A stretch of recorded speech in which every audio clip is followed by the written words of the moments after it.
Hi everybody, my name is Anne. Thanks for tuning into Art on the Creek. We are in my home studio in Parker, Colorado once again, and you're always welcome. Thank you so much for tuning in. I've got a fun treat for us today. We're going to take a look at the fourth and final set of the Holbein Gouache, the Iridori Seasons Collection. This is the spring set, and I've looked at the fall, the winter, and the summer, so this one's next, and it's the grand finale. Are you ready? Let's go play with these beautiful colors and see what we can create.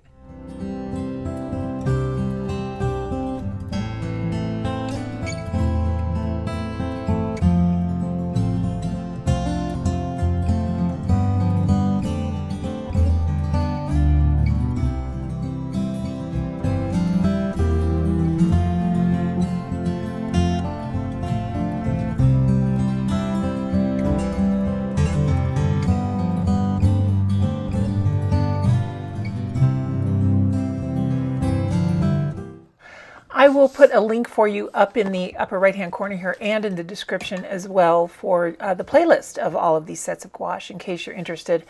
Isn't that a beautiful picture?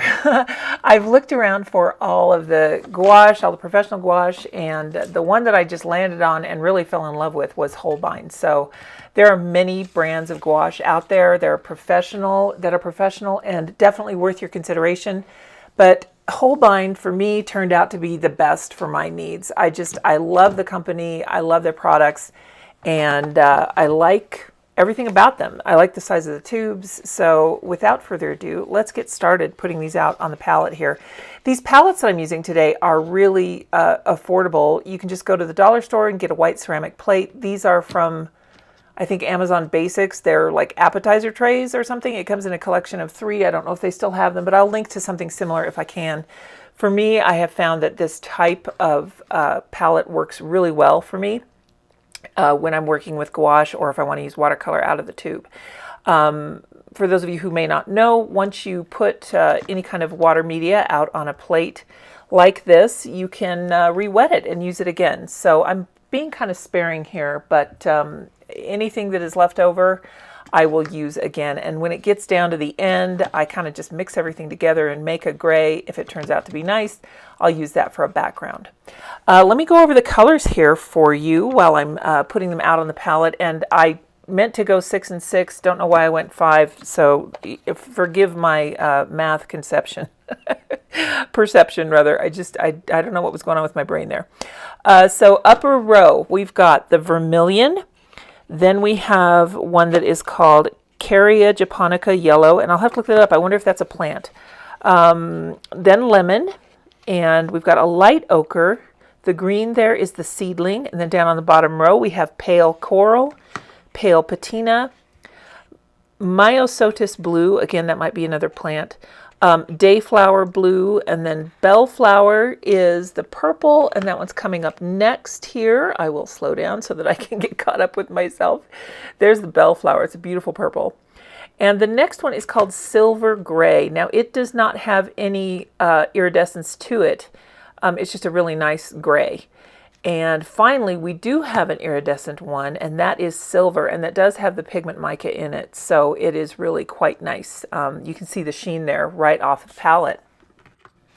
When I work with gouache, I really like to use a man-made filament brush, something that's more like Taklon or nylon, because it holds up to the paint better, and it's not as soft. You need a little bit more water control when you're working with gouache, at least in my experience. And I have found that these kind of fibers work the best. So the brush that I'm using now is a Blick Taklon, I believe. And I'll go ahead and swatch these out. While you're watching this, I wanted to mention that if you are one of my channel members, you have already seen this video. One of the benefits of being a channel member is that once a month you will get early access to a review. Sometimes those reviews are supplied by companies, and the products that I receive are supplied by companies, and there's a coupon involved. So sometimes you would have early access to coupons. This particular one, though, I did purchase with my own money. Full disclosure, there's no one sponsoring me on this particular one, but that is one of the benefits that you would receive as a channel member. So if you're interested in that, there's a link in the description. You can check that out. I really like how these swatch out. I'm using the 100% cotton Painter's Diary. And the interesting thing about these, at least in my mind, is that a lot of them are largely transparent, which is kind of cool because then you can layer them and get some really cool watercolor type effects with them. I love this seedling. Look how vibrant that green is for a spring green. Most of this particular set, most of these colors only have 2 stars of light fastness. And let me pull out this Painter's Diary, by the way. It's 9 inches by 12 inches. There's a sheet of glassine between each swatch page. And I'm kind of double duty on this page. I'm using the bottom half of it. The top half of it was from the Derwent Shade and Tone Mixed Media set. But this down here is going to be these gouaches. And I think you'll see as they go down here, they just go down beautifully. They have a lot of nice watercolor characteristics as well as the gouache characteristic that we all love where they will dry matte. And the reason for that with gouache is that, at least this is what I was taught anyway back in the dark ages, that gouache is preferred for printmakers, designers, and cartoonists back when they were painting on celluloid and making films. Because of its matte properties, it would dry really well, so therefore it was very easy to make prints from. So that is something, all you artists out there that are very interested in making prints, not that your watercolors won't print well, it's just that if you wanted to print something, gouache is a flat medium and it will enable you to really get true colors, less reflection bouncing back from the light of the paper when you scan your work. So that is one of the characteristics of gouache, that I really enjoy. This bellflower coming up next, I think it was one of my favorite of all of these. Let's see, there's a few of them that are opaque, and that is the bottom row. We have the Myostosis blue, the Dayflower blue, and the bellflower, and the silver gray. On the top, it says that the pale patina is opaque. Very high up on that box there where they've got the division line, you can kind of see how it's opaque. I didn't make an effort to really get enough on there to do that, but definitely the light ochre where it's partially opaque. That one definitely has kind of that milky cast over it. But then when you look at the silver, the mica, that one is supposed to be partially transparent, and it's kind of hard to tell if it's milky cast or what, because there's so much of the iridescence. That's one thing about the Holbein gouache. All of their iridescent gouaches, the gold and the silver that I've used, they are truly beautiful, and these would be really nice in Christmas cards, things like that, or something special if you wanted to do some nice fish scales. In fact, as soon as I said that, I thought of the children's book Rainbow Fish, and this entire palette really looks like it could illustrate that entire book. The other set that this reminds me of is my Holbein watercolor, the pastel watercolors. And I think these would pair very nicely together. The palette's almost identical, honestly, but it's just so beautiful. I love these colors so much. They're so vibrant. They're almost tropical in nature. I'm going to try and make this light ochre a little bit darker here. But I really like that you're given the warm red, and then you have the warm yellow and the cool yellow with that light ochre. And it's not much different from a yellow ochre, but in gouache terms, it is lighter. And then you've got the warm green in the seedling, the cool green in the pale patina. That pale ochre could be considered a bit of a warm red, a kind of a pale warm red there. So you've got the 2 warm reds. And then the blues, of course, some of them might be a little bit warmer. That Myostosis blue is a little bit warmer. The Dayflower blue also has PB29 in it, but it's also got the PB16. So it's kind of in between. Might actually end up being a neutral. And then that bellflower is a PB23, which is so nice. I really like having that pigment in a palette. I really enjoy that silver gray. Interestingly, it has some yellow ochre in it, that PY42. So it is a bit of a warm gray. Let's see. There are only a few of these pigments that exceed the 2-star rating. Silver gray is one of them at 3 stars. And we've got the mica, the silver, that's 4 stars, and the light ochre is 4 stars. And all of the rest have 2 stars. So keep that in mind. The light fastness rating is only going to be as light fast as the pigments. So these certainly hold up to their professional name. And I really like the way that they look, just all together like this in a swatch. Well, I wanted to demonstrate something to paint for you, and I've still got my pastel pencils out, so I think we're still going to focus on that Hyacinth Macaw Parrot. The paper that I'm using is by Fluid, and it is their hot press. This is not 100% cotton paper, but it's perfect for gouache. I really like this for inks and gouache. It's not my favorite paper for watercolor at all, but for gouache, it works very, very well. So I really am in love with this parrot. I just like his expression, and I've already completed him in pastels, so I think I want to try and see what he looks like in gouache. So let me speed this up and let's get him drawn and painted. Now, if you're watching this and you're thinking, oh my gosh, Anne, another curated palette, I can't do this, I have too many things. That's okay.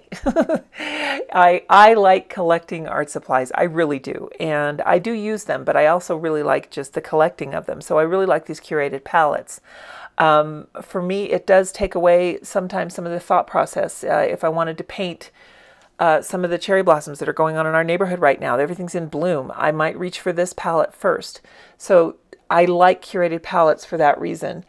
Sometimes Colorado Sunset really does pick up these bright pastel colors. So there's a lot of versatility for me that I can see by using these things. Now, maybe in your world, maybe that's not realistic. I would recommend starting with the primaries, a red, a yellow, a blue, and then add on a black and a white. You can buy gouache individually. The only thing I would strongly encourage you to do is to definitely get a professional brand. I love Holbein. I think they're great. They're easy for me to get. Like I said, they're reliable, they're consistent. The brand has never let me down. I've never had a reason to try others, but I've seen many artists use Daniel Smith gouache, Da Vinci gouache, Winsor Newton, all of them that are out there, M. Graham, and they've used them to great success. So honestly, I kind of think gouache is probably going to be the same no matter which professional brand you choose, but definitely choose one. And you don't have to stick with that. You can just get whichever one is within reach and affordable to you. All of these brands will mix and work together. It's just so much fun to work with gouache because you will find that as a watercolorist, we're so used to working light to dark and preserving our whites. Well, with gouache, you have a little bit more freedom. You can go in whatever order you want, dark to light, light to dark. You can put your medium tones down first, add the lights, add the darks. It really doesn't matter. And as you can see here, as I'm working on the background, not really knowing what I want to do, I can put leaves in and then I can change my mind and I can put in more colors and I can go in a little bit here. You'll see me going with more of an olive green tone. I ultimately ended up deciding that I wanted the background to be more smooth, and you'll see how I achieved that with gouache. It's just the infinite working time that you have is just so fun. With watercolor, you're always worried about keeping your paper the right level of wetness, and am I going to do wet on wet technique, or do I need to do wet on dry? Do I need to do dry brush? You can do all those techniques with gouache. But honestly, for me, this is the way I like to use it the most, just adding a little bit of water and then just going in on the paper. And that's another thing, the paper.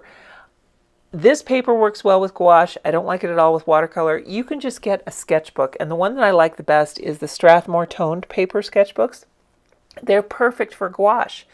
Gouache is just one of the most versatile media. And if you wanted to have something portable that you take with you, I recommend using Neocolor 2s instead of gouache out of the tube. And the reason for that is because no matter what palette, I have seen people do this. And I don't. But, if you're the artist out there that has figured out the solution, share it with us. Let us know. Gouache works the best out of the tube. And the reason for that is, yes, you can use it dry. You can re-wet it. But you can't get it as thick and rich and, as intense of a pigment level as you can when it comes right out of the tube. So for that reason, yes, if you put gouache in a palette, and I know a lot of you have seen those sealed palettes, they can get moldy. And I don't think that's a good idea because then you'll end up having to throw out that paint and sterilize your palette. And it's just not, for me, it's not worth the effort. If you are the artist out there that has figured out how to overcome that and create a palette where you can actually have gouache that stays wet in a palette and doesn't break up and maybe fall out of the pan or what have you, leave a note in the comments. Let us know. Share that knowledge. The YouTube artist community is a great place. And if someone has found the secret, that's something we can all use. Because for me, I keep gouache in the studio. I don't use it out and about. Like, for instance, in amazingly talented James Gurney, because I don't like carrying tubes with me. I just don't like it. A lot of the time is because I have altitude to deal with. When I go and paint, I'm at 6,200 feet right now. I might go up to 10,000 feet to paint. My paint is not going to act normally on that transition. Sometimes the tubes open and squirt out over inside the bag, and that is something I just don't like dealing with. So when I want a gouache look and I'm going en plein air, I take the Neocolor 2s with me. Those are an amazing tool, and I will put a link up to a review I have up here of those, because that might be something that you would rather consider instead of these. It's kind of like gouache in a stick, and it really is portable, affordable, very easy and fun to use. And of course, those are by Caran d'Ache. Going back to these though, I'm really enjoying figuring out how these greens are going to work next to this this parrot here. And right now I feel like everything is kind of at the same plane. So what I want to do is push the background backward. So I'm going to go in with a cooler green, and I'm really just mixing that patina and the seedling. Those two greens, I'm just kind of mixing them on my brush like you would when you toll paint. Like one side has one green and one side has the other green, and then I'll go into one pile and then the other puddle. So I'm just kind of mixing it around, and I'm using that 3/4 inch stroke brush, trying to keep the last layer of my brush strokes going all vertically here, really getting a good flat wash of this background, but yet varying the color. Gouache is so versatile. You can do toll painting with gouache.